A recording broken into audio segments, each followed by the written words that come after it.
Vamos aproveitar a presença dos 4 senadores do velho MDB de guerra, como se referiu o senador Aloysio Nunes, para discutirmos um pouco sobre a crise econômica que vivemos hoje. O presidente Lula dizia que o tsunami da crise norte-americana chegaria ao Brasil como uma marolinha. Na verdade, a crise chegou aqui num momento de economia ascendente. O PIB em 7,5%.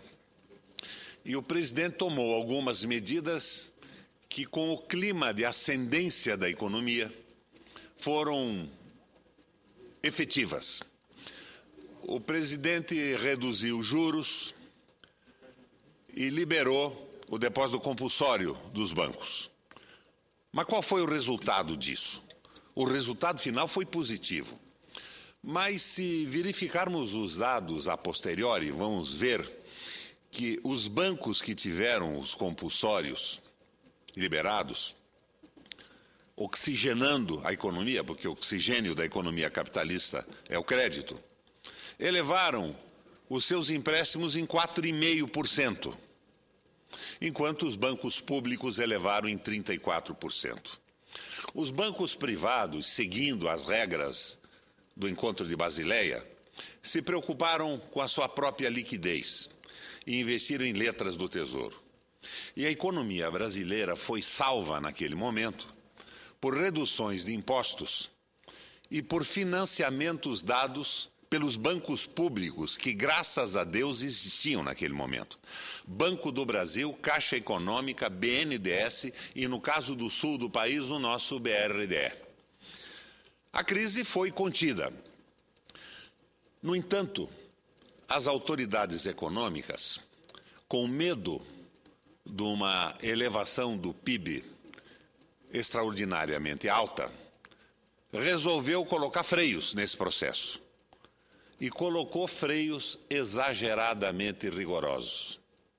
A queda do Produto Interno Bruto do Brasil, de 7,5% para os miseráveis 2,7% do ano passado, se deveu muito menos à crise internacional e muito mais ao rigor na gestão da economia interna, absolutamente desequilibrado. As autoridades monetárias imaginavam que a situação ideal para o país seria um crescimento de 4,5% do PIB. Um crescimento que seria compatível com a elevação da atividade industrial e com a capacidade de consumo. A mão errada baixou para 2,7%. E agora, nós não temos mais aquele clima de economia ascendente que facilitou a ação do governo sob o comando do presidente Lula. E estamos numa situação completamente diferente. A crise internacional se exacerba. Grécia, Itália e Espanha estão numa situação de absoluta dificuldade. E no Brasil, notamos a falta absoluta de investimentos privados e de investimentos públicos. A presidente Dilma tem tentado incrementar os investimentos públicos no país, tem tomado as mesmas providências do presidente Lula, derrubou a zero o imposto, o IPI, dos automóveis e não tem conseguido, no entanto, investimentos, porque as próprias denúncias, por exemplo, em relação ao Ministério dos Transportes, impedem que as licitações se completem e nós estamos numa situação de enorme paralisia.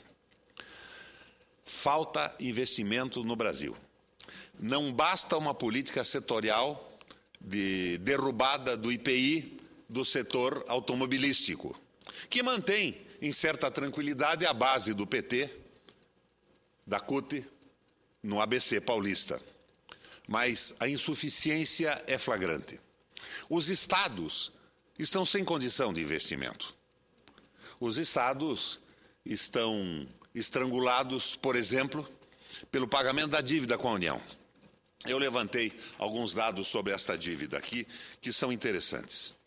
Entre os anos de 2000 e 2010, a dívida consolidada dos estados brasileiros, incluindo aí as dívidas com a União e com o setor privado, mas eu faço aqui a ressalva que seguramente a dívida dos estados com o setor privado não passa de 10% da dívida total. Subiu de 184,55 bilhões de reais para 387,82 bilhões de reais. Vejam, eu estou trabalhando com 2010, que são os dados que tenho em mãos. Trata-se de um salto nominal de 110,13%, que, todavia, quando ajustado pelos efeitos da inflação, da correção, de 2000 a 2010, vai para 426 bilhões,97, o que demonstra que o total real em 2010 de 387,82 bilhões significa uma queda real de 5,31 no estoque da dívida. O dado aparentemente positivo apresenta, no entanto, uma séria distorção. Somente em 2011 houve um desembolso por parte dos estados para o pagamento da dívida da ordem de 29,3 bilhões de reais, correspondente a 7,25 do estoque da dívida existente em dezembro de 2010. 7,25. Vezes 10 anos, se tomarmos como padrão o desembolso de 2010, significa que os estados pagaram 70% da sua dívida, mas o valor do estoque da dívida decresceu apenas 5,31. Isto significa, com toda clareza, que a manter-se esse ritmo de em 10 anos abatermos 5% do valor real da dívida, essa dívida só seria paga em 200 anos. Apenas em 200 anos nós teríamos a amortização total dessa dívida com a base num abatimento por década de 5,31. Se nós não tivermos investimentos hoje, nós vamos chegar a uma situação que o governo da União não vai receber rigorosamente nada. E essa dívida foi inflada com juros absurdos numa circunstância completamente diversa da circunstância que nós vivemos. Lembro que quando era governador, o presidente Fernando Henrique nos propôs uma mudança de cálculo de impostos extremamente generosa naquele momento. Não é mais generosa hoje e o resultado está aí. 5,31 por década, quando, na verdade, nós pagamos 70% do valor real inicial do que devemos. A falta de investimento está levando o Brasil a uma crise seríssima. E as medidas que o Lula tomou, num bom momento da economia brasileira, do ponto de vista psicológico, inclusive, e que estão sendo repetidas com um pouco mais ou muito mais publicidade pela presidente Dilma, não estão tendo saldo efetivo algum. O crescimento é pífio. E o último trimestre é de 0,2. O que pode significar 0,2. O que pode significar um decréscimo violento em relação aos 2,7 que já foram trágicos. O governo vende otimismo. E nós não podemos esperar do governo outra coisa. Se na crise o governo vendesse o pessimismo, ele estaria estimulando o desastre. Ele estaria criando um processo catalisador do desastre, dando mais velocidade ao tsunami que está agora, sem nenhuma dúvida, a ocorrer. Nobre senador Requião, só para fazer uma rápida observação, essa questão ela agrava o desequilíbrio do Pacto Federativo. Além de a União ficar com 2/3 de todos os tributos arrecadados do povo, a União concentra usurariamente nos seus cofres esses recursos oriundos da dívida consolidada dos estados. Eu vou dar o exemplo do período em que governei Santa Catarina. nós tínhamos uma dívida contratada de 4 bilhões, pagamos 6 bilhões e estamos devendo 10 bilhões. Tá? Eu apresentei uma emenda constitucional estabelecendo que 30% do valor da dívida dos estados devesse ser aplicado pelos próprios estados num programa de investimentos combinado com o governo federal. Investimentos prioritários naqueles setores que são os mais graves do país. Saúde, segurança, educação, infraestrutura e inovação. Esse projeto, infelizmente, não conseguiu ainda avançar para decisão desse plenário, mas eu considero importante como uma forma de descentralização e como uma forma de alavancar os investimentos no nosso país. É mais ou menos a isso que eu quero chegar com esse meu pronunciamento. Mas vamos recapitular o início dessa situação. A Constituição de 88, senadora Luiz, foi extremamente generosa com estados e municípios. A arrecadação da União, segundo a Constituição de 88, era composta em 80% de imposto de renda e IPI. E do imposto de renda e do IPI, 44% seriam destinados ao Fundo de Participação de Estados e Municípios. Mas a Constituição abriu uma válvula, que era a válvula das contribuições financeiras, não compartilhadas. Então, se IPI e Imposto de Renda significavam 80% da arrecadação da União, as contribuições financeiras significavam apenas 20%. Mas, ao longo do tempo, a União providenciou isenções de imposto de renda e reduções de imposto sobre produtos industrializados, de tal modo que a arrecadação da União referente a imposto de renda e IPI, que se atribui ao Fundo de Participação, cai de 80% para 40%. E as contribuições financeiras da União sobem de 20% para 60%. Então, na verdade, embora ao longo do tempo as obrigações de estados e municípios tenham aumentado, a sua arrecadação caiu exatamente pela metade. E a União não fez isso porque temos governos tiranos, governos ruins.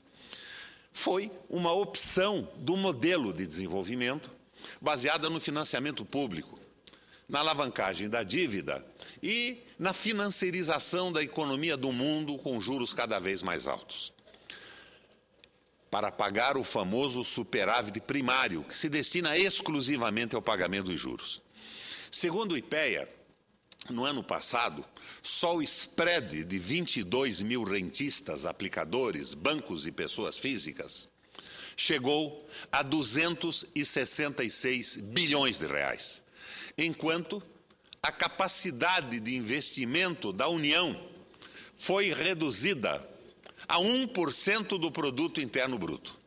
Ora, o produto interno bruto brasileiro deve estar aí ao redor de 1 trilhão e 700 bilhões de dólares, ou de 4 trilhões e um pouco mais de reais.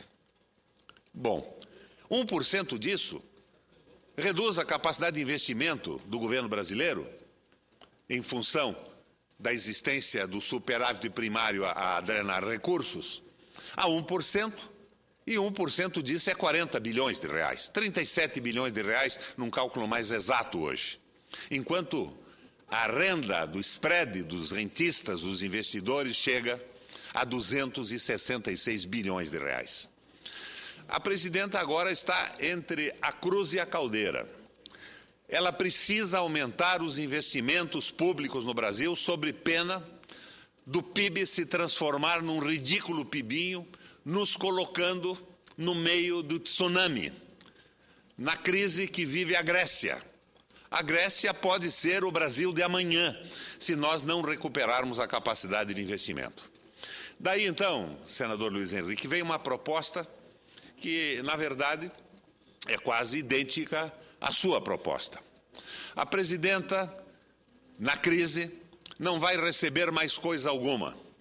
O governo federal já sinalizou com a possibilidade de reduzirmos o famoso superávit primário. A presidenta da República poderia fazer um acordo com estados e municípios para que o pagamento dessa dívida, que chega a 29 bilhões e 300 milhões de reais por ano, seja investido de forma descentralizada, uma vez que a União está tendo uma dificuldade brutal de viabilizar os seus próprios investimentos, pelos estados brasileiros. Investido no quê? Investido em infraestrutura, em saneamento básico. Outro dia, o senador Armando Costa me dava um dado que, por exemplo, a capital de Pernambuco, Recife, tem 6% de saneamento básico, que é um verdadeiro horror. Investido em infraestrutura rodoviária, em infraestrutura ferroviária, em portos, enfim, investimentos básicos em infraestrutura descentralizados na mão de 27 estados. Mas mais do que isto, a nossa economia está precisando de injeção imediata de recursos. E os investimentos em infraestrutura são investimentos lentos. Nós temos o planejamento, os projetos, a licitação, são investimentos que serão naturalmente, pela nossa legislação, retardados em 3, 4, 5 anos. E até lá a economia já se dissolveu, já foi para o brejo. Então, o que se indica nesse caso é investimentos em custeio. Acabar com essa história de que investimento em custeio não é um investimento saudável na economia brasileira. É evidente que não seria saudável se fosse investimentos não em atividades fim, mas em atividades meio. A proposta que nós estamos fazendo, senador Luiz Henrique, e que eu pretendo com apoio de alguns economistas, porque ela não é só minha, ela é imaginada a partir das nossas reuniões sobre economia no Parlasul, mas pelo que sei também é imaginada pelo economista Luiz Gonzaga Beluso, pelo José Carlos Assis e pelo João Siquezu, que a expôs numa reunião do Parlasul, é de que façamos investimentos imediatos em atividade fim que melhoram a vida do povo e injetam instantaneamente recursos na economia. Contratação de médicos, contratação de professores das universidades e dos estados, contratação de engenheiros, contratação de policiais, injeção direta e imediata de recursos na economia brasileira nos ajudariam, de certa forma, a atenuar a crise que se aproxima. E eu ocupei a tribuna esta manhã para expor estas ideias que pretendo levar à nossa bancada, a bancada do PMDB e, posteriormente, ao governo federal e ao Congresso Nacional. Além disso, nós temos outros problemas que poderiam ser saneados ou atenuados com a integração definitiva da América do Sul. Da América do Sul que se vincula ao Mercosul. O produto interno bruto do Brasil é 1 trilhão e 700 bilhões de dólares. O produto interno da Argentina é 366 bilhões de dólares. Um belo produto interno. O produto interno do Paraguai fica entre 14 bilhões e 16 bilhões de reais.